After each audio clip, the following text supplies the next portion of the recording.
As paramécias foram os primeiros tipos de Akuma no Mi a serem apresentadas na obra. Logo no primeiro capítulo, vimos nosso protagonista comer a suposta Gomu Gomu no Mi, o que mais tarde se revelou sendo uma Zuma mítica. Porém, à medida que seguimos, mais frutas foram apresentadas e muitos andam dizendo por aí que esse é o tipo mais fraco. As paramécias são tão vastas que simplesmente são divididas em 4 categorias. Elas vão de alteração corporal como a Super no Mi, passando por mudança de ambiente como a Gura Gura no Mi. Por muito tempo a gente ficou pensando que o Luffy fazia parte dessa categoria, e sinceramente ele fez até bastante coisa antes do seu despertar. Contudo, existem paramécias realmente capazes de levar o seu usuário para o topo do mundo. Sabendo disso, vamos pensar o seguinte: como seria se o Luffy tivesse comido outras frutas paramécias em One Piece? Se quiséssemos, poderíamos fazer um vídeo de 3 horas falando sobre todas elas. Mas nessa primeira parte eu vou selecionar as 3 mais pedidas e, claro, as que eu ainda não comentei em outros vídeos. Falaremos da Diki Diki no Mi, a fruta do magnetismo do Eustace Kid. Na sequência teremos a Ope Ope no Mi, a fruta da operação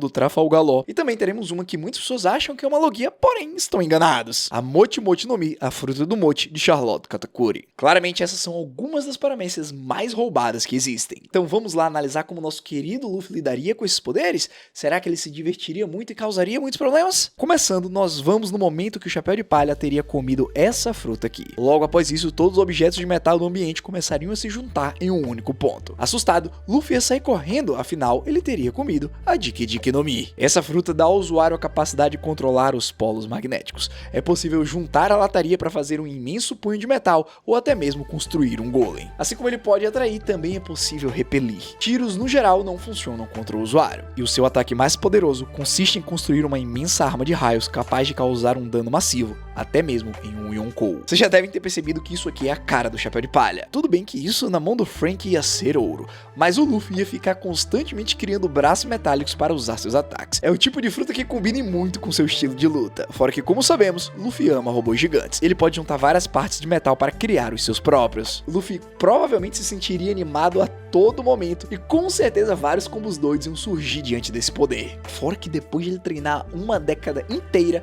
ele ia dominar muito bem as suas habilidades. Então chegou o momento do Luffy finalmente sair na sua grande aventura e montar a tripulação dos seus sonhos. Agora, seus inimigos... A Alvida ia tomar um soco de metal na boca, fazendo ela cair no mar. O Bug ia ficar preso dentro de uma prisão de metal sem nem conseguir reagrupar as suas partes. O Capitão Kuro ia perder aquelas luvinhas dele com as lâminas e só consigo imaginar ele ficando surpreso. Todas as vezes que o Luffy usa seus poderes, dá pra gente imaginar ele dando aquela risadinha sacana dele. Imagina só o Don Krieg com aquela quantidade de armadura metálica. O Luffy apenas ia colocar o dedo no nariz e fazer o pirata ficar sendo jogado pra cima e pra baixo. Até mesmo quando o Mihawk aparecesse, o Luffy ia tentar puxar a Yoro. Mas o Zoro mandaria ele não se meter porque aquela seria sua luta. E obviamente, independente de qualquer coisa, seria inútil contra o Mihawk. Em Arlong Park, Luffy usaria um ataque muito similar ao Gomu Gomu no Ono. Ele faria um pé gigante de metal e pisaria no Tritão como se fosse uma barata. Cara, sério, já que o Luffy consegue fazer uma arma de raio gigante, nada impede dele construir um barco voador e sair voando por aí. Quanto mais eu escrevi e desenvolvi essa fruta na mão dele, mais eu percebi a capacidade que tinha. Indo para a Grand Line, a gente tem que só se atentar a uma coisa: o poder da Diki Diki no Mi não altera o corpo do usuário. Ou seja, se o Crocodile conseguisse perfurar o Luffy da mesma maneira que ele fez originalmente,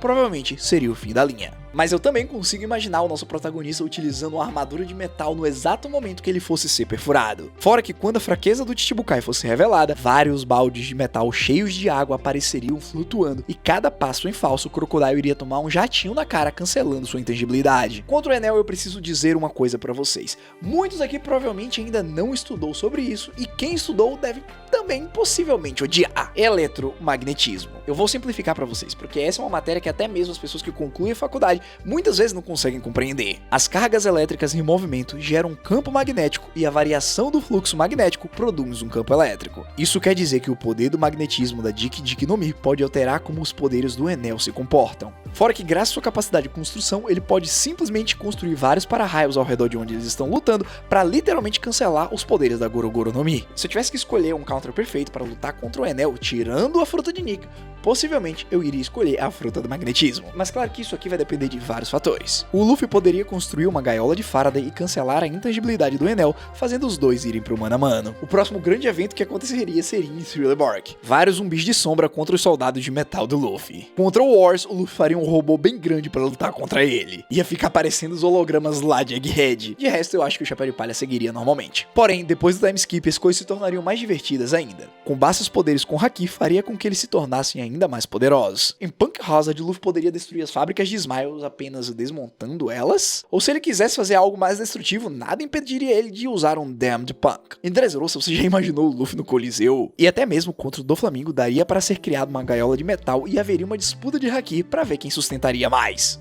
E agora vamos para a parte final, onde basicamente é Haki na veia. Porém, contra o Rei das Feras, mesmo que ele despertasse sua fruta da maneira que o Kid fez, ainda acho que ele não conseguiria vencer. Como sabemos, o poder mais destrutivo dessa fruta demora cerca de 10 segundos para carregar. Kid conseguiu usar na Big Mom porque o LOL estava ajudando ele, mas num V1 é bem inviável de ser utilizado. Mesmo eu tendo amado o Luffy em posse dessa fruta, eu acredito que daqui ele não passaria. E você, qual é a sua opinião? Mas não se preocupem porque agora nós estamos indo para o próximo passo. Embora o Luffy tenha sido um excelente usuário dessa fruta, será que a próxima ele se sairá tão bem? Da mesma maneira, Luffy abre o baú e devora essa frutinha aqui. Do nada, uma área gigante aparece ao redor dele e todos os objetos começam a flutuar. Isso aconteceu porque claramente o protagonista comeu a OP no Mi, uma das frutas mais OPs da obra. Mas vamos ser sinceros em relação a uma coisa. Os conhecimentos de medicina do LoL são muito importantes para fazer com que o máximo potencial dessa Akuma no Mi seja utilizado. Afinal de contas, essa fruta dá a capacidade de criar um campo de força esférico, onde o usuário pode reorganizar livremente, desmontar e geralmente remodelar estruturas e a anatomia de qualquer coisa ou de qualquer pessoa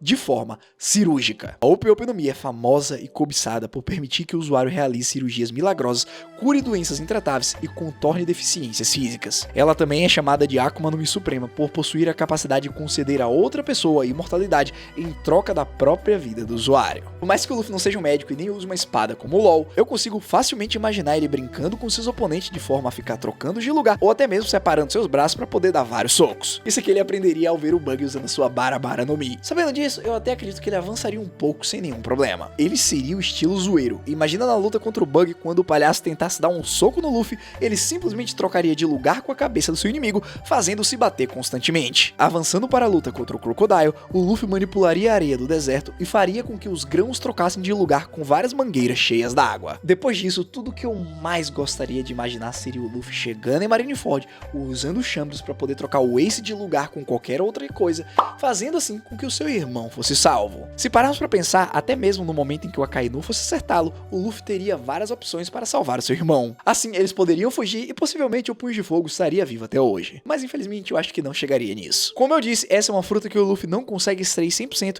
e não tendo vantagens naturais, é bem complicado dele passar de Skypiea. Mesmo que ele permaneça dentro da sala de cirurgia sempre usando objetos para se defender dos raios, acredito que ele iria se esgotar primeiro que o seu oponente. Afinal, essa é uma fruta que drena muita energia. Eu não queria que as coisas terminassem por aqui, até porque fazia bastante tempo que o Luffy não perdia pro Enel. Porém, dessa vez, infelizmente, eu não vejo como. Peço até pra vocês pensarem em uma situação na qual o Luffy cirurgião conseguiria vencer. Porém, uma das coisas que dá pra conceber é o Luffy utilizando a sua habilidade Room e dentro dela aparecendo o botão de se inscrever do YouTube, onde tenho certeza que vocês vão apertar pra continuar recebendo conteúdos incríveis sobre One Piece. Enquanto eu espero alguém criar a cena onde o Luffy venceria do Enel com a fruta da cirurgia, vamos para a nossa última fruta, a que todos estavam esperando. A Akuma no Mi, que muitos aí acham que é uma logia simplesmente pelo Katakuri saber usá-la perfeitamente. Dessa vez, o Luffy irá comer a Mochi Mochi no Mi. Essa fruta é uma paramécia especial que dá ao usuário a capacidade de criar, produzir e se transformar em Mochi, além de poder modificar qualquer parte do seu corpo no formato desejado, fazendo com que a pessoa tenha uma liberdade imensa durante a luta. Quando combinado com o Haki do Armamento, essa fruta tem um imenso poder. Dada a consistência elástica e pegajosa do Mochi,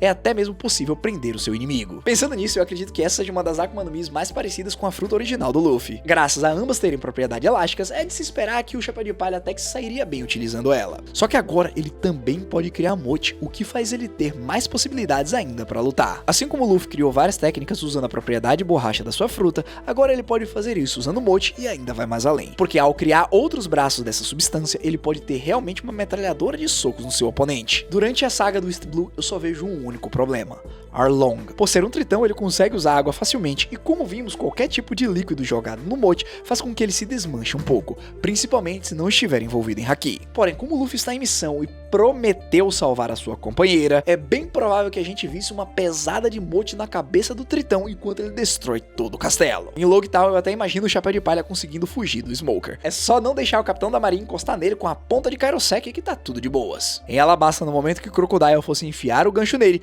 Luffy conseguiria abrir seu corpo para deixar passar, e mesmo se um dos seus membros fossem cortados, ele simplesmente regeneraria. É uma batalha que eu devo admitir, parece até mesmo duas logias. O legal aqui é que os dois têm fraqueza contra líquidos no geral. Quem for acertado primeiro tem seus poderes comprometidos. Então, pensando nisso, o Luffy não poderia transformar o seu braço em mote enquanto ele estivesse molhado. Ele teria que recorrer à famosa força bruta do socão. Porém, no fim, possivelmente ele venceria. Contra o Enel, a situação é a mesma. Não dá pra saber se o mote conduz ou não eletricidade, então o Luffy teria que se preocupar em arrumar algum jeito de atingir o seu inimigo enquanto foge dos seus ataques. Graças à sua capacidade de produzir mote, Luffy conseguiria fazer vários escudos no ar, o que possivelmente iria assar essa massa de arroz. Outra pergunta que fica é, esse mote assado serviria de comida? Não faço ideia. A luta contra Rob Lute também é algo bem similar, só que talvez o Chapéu de Palha não tomasse tanto dano, uma vez que ele pode usar o seu corpo maleável para fugir e até mesmo prender o agente da CP9. No mais, seguimos até Shabold, onde eu acho que inclusive Luffy conseguiria destruir o pacifista. No momento em que o robô fosse atirar os lasers, era só entupir sua boca de mote que basicamente a sua cabeça iria explodir. Mas tirando isso, nada mudaria. Kuma chegaria e separaria todos os chapéus de palha. Depois do time skip em posse do Haki, nós conhecemos o potencial dessa fruta. É como se ela tivesse sido feita para usar em conjunto com Busoshoku. Eu até penso que o Luffy despertaria suas habilidades em Dressrosa na luta contra o Doffy. Já imaginou um ambiente se transformando em fios versus um ambiente se transformando em mochi? Não tem muito o que pensar, os fios iam ficar presos dentro da massa grudenta. O Doffy ia tomar só uma chicotada na boca e ia ser derrotado. Muitos aí vão ficar em dúvida sobre a luta contra o Katakuri, mas temos que ser sinceros. O principal poder do General do Doce é o seu Haki da observação avançado, capaz de ver uns poucos segundos no futuro. Então, mesmo sem a sua fruta, ele ainda seria um desafio bem difícil, onde o Luffy teria que entender como melhorar o seu próprio Haki. Contra o Kaido não tem muito o que eu possa falar, é majoritariamente sobre Haki. Mas, acredito que com o despertar da sua fruta, somada à sua criatividade, pode ser que de algum jeito ele conseguisse vencer. Afinal, o Chapéu de Palha ia conseguir transformar o ambiente em emote e ficar pulando por aí enquanto acerta diversos ataques com Busoshoku e Haoshoku avançado. Sabendo disso, o que vocês acharam do Luffy usando essas três frutas? E de todas essas, qual a que você mais gostou? Tenho certeza que existem muitas outras paramécias que vocês desejam ver como o Luffy reagiria, principalmente a Doku Doku no Mi do Mageran. Quem sabe eu não trago, tudo depende de vocês. Se quiserem continuar assistindo outros episódios dessa série, só dá uma olhada nessa playlist e se divirtam. No mais, muito obrigado a todos que chegaram até aqui, não se esquece de se inscrever no canal e deixar um like, e a gente se vê num próximo vídeo. Até a próxima, e eu fui.